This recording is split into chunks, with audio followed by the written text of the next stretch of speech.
For 10 years, Emeka and Ngozi begged for a child. The night their prayers was finally answered, something else came with it. But before that day came, there was pain. In the village of Udi, people were kind at first. It will happen, they said. Don't worry, 'cause time is the best. But after the 3rd year, kindness became pity. After the 5th year, pity became gossip. And after the 7th year, the gossip became cruelty. Ngozi could no longer walk through the market in peace. Women stopped talking when she passed. Mothers pulled their children closer. One day, Ngozi reached for a baby wrapper at a stall. The seller quickly removed it from her hand, then smiled awkwardly. This one is for women with children. Ngozi stood there, silent, humiliated. She walked home without buying anything. That evening, she sat outside the house, staring at the ground. Emeka came out and sat beside her. She did not look at him. She only whispered, "What kind of woman am I if I cannot give life?" Emeka wanted to answer, but no words came. The shame did not stop with Ngozi. It followed Emeka too. His farms were too successful. Every season, bumper harvest. Every year, more money, more land. And in Udi, people never believed good fortune was innocent. They began whispering, "No man prospers like this for free. Maybe he traded his children before they came. Maybe that is why his wife cannot conceive." One evening, Emeka's mother said it openly. "You married a man." His father added, "Send her away, or accept that your father's name will end with you." That night, Ngozi did not sleep. Emeka woke up around midnight and found her outside, sitting in the dark, holding a small baby cloth she had bought years earlier, rocking it gently as if a child was inside it. But there was no child, only clothes, only grief. That was the night something broke inside Emeka. Days later, Ngozi's mother came quietly. She waited until no one was nearby. Then she said, "There is a place." Ngozi looked up. "What place?" Her mother lowered her voice. "A place where women return with children." Ngozi did not ask if it was safe. She did not ask what it would cost. After 8 years of shame, fear had become smaller than pain. She only said, "Take me there." The next morning, Emeka, Ngozi, and her mother entered the forest. They walked for 2 days, through narrow paths, through thick forest, through places where even birds refused to sing. By evening, on the 2nd day, they reached a hidden river settlement called Azuma, a place people spoke about only in whispers. The river there was too still, no waves, no insects, just dark water. That was where they met her, Nwanyi Dimili, mother of the deep waters. She looked at Ngozi for a long time, then said, "For 8 years, You have carried emptiness. Ngozi began to cry. The woman continued, You want a child? Ngozi nodded. You will receive one. Emeka held his breath. Then the woman said, But the child will not belong to you. You will return after the birth with sacrifices, because the child belongs to the water. Emeka stood up immediately. His face changed. No! Ngozi looked at him. The priestess did not move. Emeka's voice became harder. We don't borrow children. Then he took Ngozi's hand and they walked away. Behind them, the river remained silent. But that silence was not peace. It was protest. 2 more years passed. Nothing changed. The mockery continued. The pressure grew worse. Ngozi stopped going to the market. She stopped visiting people. She stopped laughing. Sometimes, Emeka would enter the room and find her staring at nothing, as if part of her had already left. One night, she said, If that place can give me even one day of motherhood, I will take it. Emeka looked at her. He wanted to refuse, but he had watched her suffer for too long. The next morning, they returned to Azuma. This time, there was no anger, no questions, no pride, only surrender. Ngozi knelt. Emeka lowered his head, and together they said, We accept. The priestess looked at them quietly, then said, The water heard you the first time, but the water also saw you leave. Emeka felt uneasy. Ngozi looked at the river. The priestess continued, Still, you will receive what you came for. And that was all she said. Not long after that, Ngozi became pregnant. Too quickly, too easily, as if her body had been waiting for permission. The village changed overnight. The same women who mocked her now came with gifts. The same people who called her cursed now called her blessed. Ngozi smiled again. Emeka walked taller, and for the first time in many years, their hearts felt alive. The child was born during a heavy night of wind. Not rain, just wind. Strong wind that shook the doors. Ngozi screamed once. Then the cry of a baby filled the room. A boy, strong, healthy, loud. They named him Chinedu. God leads. Chinedu was quiet, too quiet. He did not cry much. He did not ask for many things. Sometimes, Ngozi would enter his room and find him sitting still, not playing, not sleeping, just staring at the wall. Chinedu.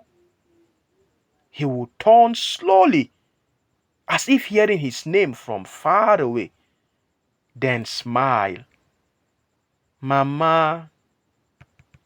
That smile always calmed her. But at night, strange things happened. Ngozi would wake up and hear small footsteps in the house. She would check Chinedu's room. He would be asleep, but the footsteps would continue.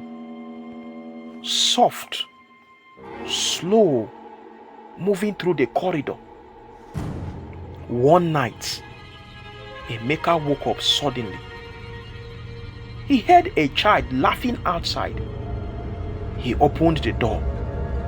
Nobody was there. He stood there for a long time, then went back inside. Years passed, and Chinedu grew like every normal child. There were school runs, birthdays, laughter in the house, and quiet family moments that slowly made Emeka and Ngozi forget what emptiness once felt like. But as Chinedu grew older, something about him began to feel distant, not physically, emotionally. Sometimes he would stop speaking halfway through conversations. Sometimes he would stare at people too long, as if trying to remember who they were. And sometimes people stared back at him the same way. Life around him became difficult. Nothing lasted. Every opportunity failed. Every helper disappeared. Every plan collapsed halfway. If he applied for something, the papers went missing. If someone promised him help, the person suddenly changed. If success came close, something pulled it away.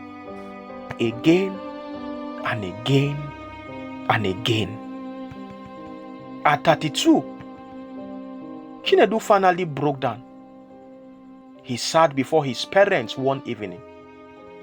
His face looked tired, older than his age. He said, "I don't understand my life." Ngozi looked worried. Emeka leaned forward. Chinedu continued. "Every time something good comes close, it disappears." The whole room became silent. That night, Ngozi did not sleep. The next morning, they began searching for answers. Native doctors, healers, all said different things at first. But one sentence kept returning. "You owe what gave him." That was when they decided to return to Azuma. Years had passed. Their faces were older, their bodies weaker, their hearts heavier. When they reached the river settlement, Nwanyi Dimili was waiting, as if she knew they would come. Ngozi fell to her knees. "Our son is suffering." The priestess looked at her quietly, then said, "You are late." Emeka swallowed. "We came to make it right." The priestess stared at him. "You came to continue what you rejected?" Emeka did not understand. Ngozi did not understand either. But they were too afraid to ask too many questions. The priestess allowed them proceed. Sacrifices were made. Words were spoken. Things were buried. And for a while, everything changed. Chinedu traveled to the city. His life opened up too fast. Money came. Contracts came. Powerful people called him. Doors opened before he knocked. Within months, Chinedu became successful. Very successful. He bought a house, bought cars, sent money home. The whole village began talking. "Chinedu is blessed. His star has finally opened." Ngozi was proud. Emeka was proud too. The night before Chinedu turned 33, Ngozi spoke to him on the phone that evening. He sounded tired, distracted. Then suddenly he asked, "Mama, do you ever feel like something is ending?" but you don't know what it is. Ngozi became quiet. What happened? A long silence followed. Then Chinedu said softly, "Today, I entered my office, and for a few seconds, everything felt unfamiliar." Ngozi frowned. "What do you mean?" "I don't know." Then he laughed weakly. "Maybe I'm just tired." But his voice did not sound tired. It sounded afraid. The next morning, his housekeeper found him sitting alone at the dining table, fully dressed, eyes open, cold, dead. There was no wound, no sign of struggle, no sickness. 3 days later, they returned to Azuma one final time. They looked tired and broken, carrying grief like a heavy stone. When they reached the river, Nwanyi Dimile was already waiting. Ngozi fell before her. "Why?" she asked. The priestess looked at them quietly. No pity, no surprise. Then she said, "You still believe you had a child?" Emeka frowned slowly. Ngozi stared at her. "What?" The priestess continued. "The first time you came here, you walked away from the water." Her voice became colder. "Nobody does that. So when you came back, the water no longer gave you a child. It gave you memories of one." Everything stopped. Ngozi's mouth opened, but no sound came out. Emeka stepped back slowly. The priestess looked at them calmly. "For 33 years, you lived inside a dream." Ngozi grabbed her head suddenly, because Chinedu's face was already becoming difficult to remember. His laughter, his voice, his childhood, all of it was slipping away too fast. "No, no, no," she cried. Then she looked up desperately. What about the villagers? The questions? The mockery? The priestess said quietly, "They never stopped. You simply lost the ability to know." Emeka fell to his knees, and for the first time in 33 years, their emptiness returned. The river behind them moved once, then became still again.